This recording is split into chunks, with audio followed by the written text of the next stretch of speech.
Headline સમાચાર સાથે હું છું માનસી સોની। શું પુરુષોત્તમ રૂપાલા સામેના વિરોધની આગમાં હોમાશે ક્ષત્રિયાણી?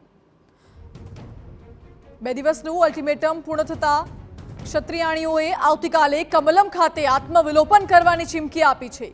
ચેતનાબા, ગીતાબા અને પ્રજ્ઞાબા સહિતની ક્ષત્રિયાણીએ પુરુષોત્તમ રૂપાલાની ટિકિટ રદ કરવાની માંગ સાથે ભાજપને 2 દિવસનું અલ્ટિમેટમ આપ્યું હતું। આ અલ્ટિમેટમ પૂર્ણ થતા ક્ષત્રિયાણીઓએ કરી છે જાહેરાત। આત્મવિલોપન મુદ્દે ક્ષત્રિય અગ્રણી પ્રજ્ઞાબાનું મોટું નિવેદન સામે આવ્યું। પ્રજ્ઞાબાએ કહ્યું કે જાહેર થાય તે પહેલા તેઓ હાથમાં મહેંદી મૂકશે। જોહર કરે તે પહેલા મહેંદી મૂકીને સાધુ સંતોના આશીર્વાદ મેળવશે। ત્યારબાદ તેઓ કમલમ ખાતે આત્મવિલોપન કરશે। તેમણે દાવો કર્યો કે અમારો નિર્ણય ફાઇનલ છે અને હસતા મોઢે જોહર કરીશું। તો ચેતનાબાએ આત્મવિલોપન પહેલા રાજપૂતોને આહવાન કર્યું। તેઓએ કહ્યું કે હવે મોટા હોદ્દાઓ પર બેઠેલા રાજપૂતોએ બહાર નીકળવાનો સમય પાકી ગયો છે। ચેતનાબાએ રાજપૂતોને હોદ્દા છોડીને સમાજ માટે બહાર આવવાની હાકલ કરી છે। અમે 2 દિવસ આપેલા એ 2 દિવસ આજે પૂરા થાય છે એટલે કાલે અમારે જોહર કરવાનું ફાઇનલ છે। આજથી અમારી બધી તૈયારી અમે ચાલુ કરીએ છીએ। સૌથી પહેલા અમે હાથમાં મહેંદી લગાવશું કારણ કે અમે સુહાગન બધા છીએ અને સુહાગન બધા જોહર કરી રહ્યા છીએ। ફાઇનલ છે, કાલે અમે જોહર કરવા જઈ રહ્યા છીએ। હવે બાકી શું થશે એના માટે થઈ જાઓ તૈયાર। અત્યારે જે લોકો મોટા હોદ્દા ઉપર બેસી ગયા છે એ લોકો હવે તો બહાર નીકળો। અમે જ્યારે રાજપૂતાણીઓ 8-8, 10-10 દિવસથી બહાર છીએ તો તમે તમારો હોદ્દો છોડીને હવે બહાર આવો અને તમારા હોદ્દો છોડો અને સમાજ માટે બહાર નીકળો। આ રાજપૂતાણીઓ એટલે કરતી હોય તો તમે તો તમારો હોદ્દા છોડીને બહાર નીકળો। આત્મવિલોપનની ચીમકી મુદ્દે દક્ષાબા સિસોદિયાએ સલાહ આપી છે। દક્ષાબા સિસોદિયાની ક્ષત્રિયાણીઓને આત્મવિલોપન ન કરવાની સલાહ છે। 2 હાથ જોડીને વિનંતી કરું છું કે જોહર ન કરશો તેવું દક્ષાબાએ કહ્યું છે। સમગ્ર રાજપૂત સમાજ અને સંગઠન તમારી સાથે છે। જોહર ત્યારે જ થાય જ્યારે કોઈ આધાર ન રહ્યો હોય।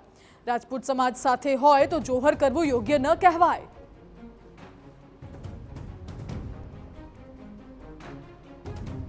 બસ અમે એમને અહીંથી સંસ્થા તરફથી અને બહેનોના સંગઠન તરફથી અમે પગે લાગીને એટલું ચોક્કસ કહીએ છીએ કે તમારે આ પગલું ભરવાની કોઈ જ જરૂર નથી।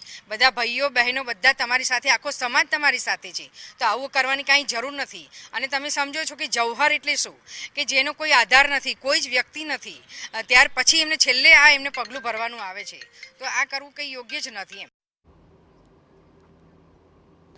મહત્વનું છે કે પુરુષોત્તમ રૂપાલાએ જે નિવેદન આપ્યું હતું તે નિવેદનના કારણે ક્ષત્રિય સમાજમાં રોષની લાગણી ફેલાઈ છે। ક્ષત્રિય સમાજ તેમની માંગ પર અડગ છે કે પુરુષોત્તમ રૂપાલાની ટિકિટ રદ થવી જોઈએ, નહીં તો મહિલાઓ પણ હવે મેદાનમાં આવી ગઈ છે। મહિલાઓએ જોહર કરવાની જાહેરાત કરી દીધી છે।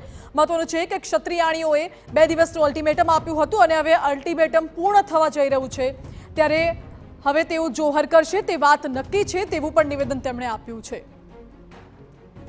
મહત્વનું છે કે પુરુષોત્તમ રૂપાલાએ પ્રચાર દરમિયાન જાહેર સભામાં જૂના સમયમાં રાજા રજવાડાઓ અંગ્રેજો સાથે રોટી બેટીના વ્યવહાર કરતા હતા, આ પ્રકારનું નિવેદન આપ્યું હતું અને આ નિવેદનને લઈને આખો વિવાદ છેડાયો છે। જોકે આ અંગે બેઠક પણ મળી હતી। અનેક મોટા નેતાઓએ મનામણાના પ્રયાસો પણ કર્યા હતા। પુરુષોત્તમ રૂપાલા ખુદ 2 વખત જાહેરમાં માફી પણ માંગી ચૂક્યા છે અને પુરુષોત્તમ રૂપાલાને આ અંગે દિલ્હીનું તેડું પણ આવ્યું હતું, પરંતુ મહત્વનું છે કે ક્ષત્રિયોનો વિરોધ હજુ શમ્યો નથી।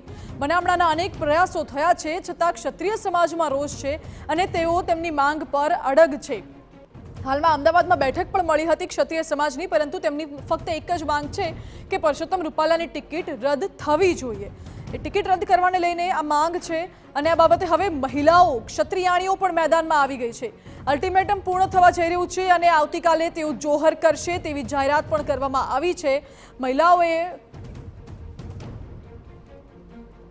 રૂપાલાના નિવેદન બાદ હજી સુધી ક્ષત્રિય સમાજમાં રોષ છે તે યથાવત છે ને હવે ધીમે ધીમે આ રોષ છે તે ઉગ્ર બનતો જાય છે। હું પહેલાં આપના દ્રશ્યો બતાવવા માંગીશ કે જે મહિલાઓ છે તે જોહર કરવાની વાત કરે છે ને જોહર પહેલાં જે પ્રમાણે મહેંદી રસમનો રિવાજ હોય છે તે પણ અત્યારે અહીં પૂરો કરી લેવામાં આવ્યો છે। મહત્વનું છે કે મહિલાઓ જે અલગ અલગ જગ્યાઓ પરથી આવેલી છે અને જે રીતના પુરુષોત્તમ રૂપાલાના નિવેદનનો વિરોધ થઈ રહ્યો છે ને તેમની ટિકિટ રદ કરવાની માંગણી કરવામાં આવી છે, પરંતુ હજી સુધી કોઈ નિર્ણય નહીં આવતા આખરે જોહર મહિલાઓ દ્વારા છે તે કરવામાં આવી રહ્યો છે। વિડીયો પણ બેને કાપનો વાયરલ થયો હતો। ખરેખર શું કાર્યક્રમ છે ને શું હકીકત છે? કાર્યક્રમ તો પહેલાં એવો છે કે કાલે જોહર થવા જઈ રહ્યું છે. અમે પહેલાં 48 કલાકનો ટાઈમ આપ્યો હતો, પણ અમારા ભાઈઓએ કીધું કે અમે કેસરિયા કરશું, તમે આ વસ્તુ નહીં કરો, રિક્વેસ્ટ કરી. એટલે અમે 2 દિવસ વધારી નાખ્યા કે 2 દિવસમાં અગર જો મોદીજી કે પગલું ભરે છે તો અમારે જોહર કરવાનું નથી આવતું. પણ 2 દિવસમાં કંઈ જ ન થયું, એટલે અમારે આ પગલું ભરવામાં આવી રહ્યું છે. અને કાલે 4 થી 5ની આસપાસ અમે પહેલાં દેવી અને દેવના દર્શને નીકળશું અને પછી અમે જોહર કરશું. બેન, મહેંદી રસમ અત્યારે કરી, આ શું રિવાજ હોય છે અને ખરેખર શું પગલું આગળનું? આમ જોવા જાવ તો અમારી પાસે હવે જે કાલ 4 વાગ્યા સુધીનો ટાઈમ છે. કાલ 4 વાગે અમે કમલમમાં જવાના છીએ ગાંધીનગર અને જોહર કરવાના છીએ. તો આજથી કાલ સુધી જે ટાઈમ છે એ અમારા જોહર સેલિબ્રેશનનો ટાઈમ છે. એટલે પહેલાં અમે મહેંદી કરી એકદમ આનંદથી જવાના છીએ, ખુશીથી જવાના છીએ અને સાજ શણગાર સજીને જવાના છીએ. એટલે એના સૌથી પહેલાં મહેંદી આવે એટલે મહેંદી કરી. બિલકુલ બેન, અત્યારે તમે 5 જણા છો, 5 મહિલાઓનો નિર્ણય છે કે અલગ અલગ જગ્યાઓ પરથી હજી પણ આ વિડીયો જોઈને મહિલાઓ આવી રહી છે? અત્યારે બધા આવી રહ્યા છે. અત્યારે તમે 5 જ છીએ, પણ બીજા અલગ અલગ ગામમાંથી પણ મહિલાઓ આવી રહ્યા છે અને એ પણ આમાં સામેલ થશે. વિડીયો જે પ્રમાણે વાયરલ થયા છે અને ત્યારબાદ મહિલાઓ પણ આવી રહી છે, આગળનું સ્ટેપ શું રહેશે? કોઈ સમાધાનના પ્રયાસો આ વિડીયો પછી આપના સુધી પહોંચ્યા છે કે શું કહેશો? સમાધાનમાં તો ભાઈઓના ફોન બધાના આવે છે આગેવાનોના, પણ હવે અમારે તો વાત વચન ઉપરની છે કે વચન આપે મારા દીદીભાઈ તો વચન નિભાવીશું. બેન, પોલીસ પણ આવી હતી હમણાં થોડી વાર પહેલાં, સમજાવવાની વાત પણ કરી હતી. શું આખી ઘટના બની હતી ને શું થયું? અત્યારે શું થયું? હું તો જે આવી જ છું, શું થયું મને નથી ખબર. બેન, શું થયું? આપ જે રીતે પહેલેથી હતા, પોલીસ પણ અહીં આવી હતી, સમજાવટના કંઈ પ્રયત્નો પણ થયા હતા, અત્યારે શું કહેવામાં આવ્યું છે? પોલીસ ખાલી એમ જ, એટલે એને ખબર પડી હશે એટલે પોલીસનું કામ છે એટલે એ આવી જાય, પણ એને કંઈ સમજાવવાના પ્રયત્નો કર્યા કે એવું કંઈ નથી. પણ અત્યારે તમે કોઈનું સમાજ તમારા નિર્ણયની સાથે છે? સમાજ અમારા નિર્ણયની સાથે એ માટે ન હોય કે કોને ગમે કે પોતાની બેન હોય કે પોતાની દીકરી હોય એ જાય આવી રીતે, એટલે સમાજને ન ગમે. એનું કારણ એ જ છે કે ભાઈઓને પણ એમ થાય કે ભાઈઓએ કીધું પણ છે અમને કે અમે કેસરિયા કરીએ પછી એમ કે તમે આ નિર્ણય લો, પણ અમે એમ વિચારીએ કે અમારા ભાઈઓ જાય એની કરતાં અમે જ જઈએ. સમાજના આગેવાનો અથવા સમાજની મહિલાઓ તમને સમજાવવા આવશે તો વાતચીત કરશો? આપ શું કહેશો? સમજાવવા આવશે તો વાતચીત તો કરશું, પણ એનો નિર્ણય શું લેશે? રૂપાલાની ટિકિટ રદ થાય એ જ અમારો નિર્ણય હતો. સમાજને ખબર છે, મિટિંગો પણ કરી અમે, પણ આ નિર્ણય તો મોદી સાહેબે લેવાનો છે, અમિત શાહે લેવાનો છે, પાટીલ સાહેબે લેવાનો છે. જો એક રૂપાલાની ટિકિટ રદ કરી નાખે તો આ નિર્ણય અમારે લેવાની જરૂરત જ નહોતી. પણ 2 વખત અમે 48 કલાકનો ટાઈમ આપ્યો, એ ટાઈમ હવે પૂરો થઈ ગયો છે, એટલે અમારે હવે આ નિર્ણય લેવો જ પડ્યો છે.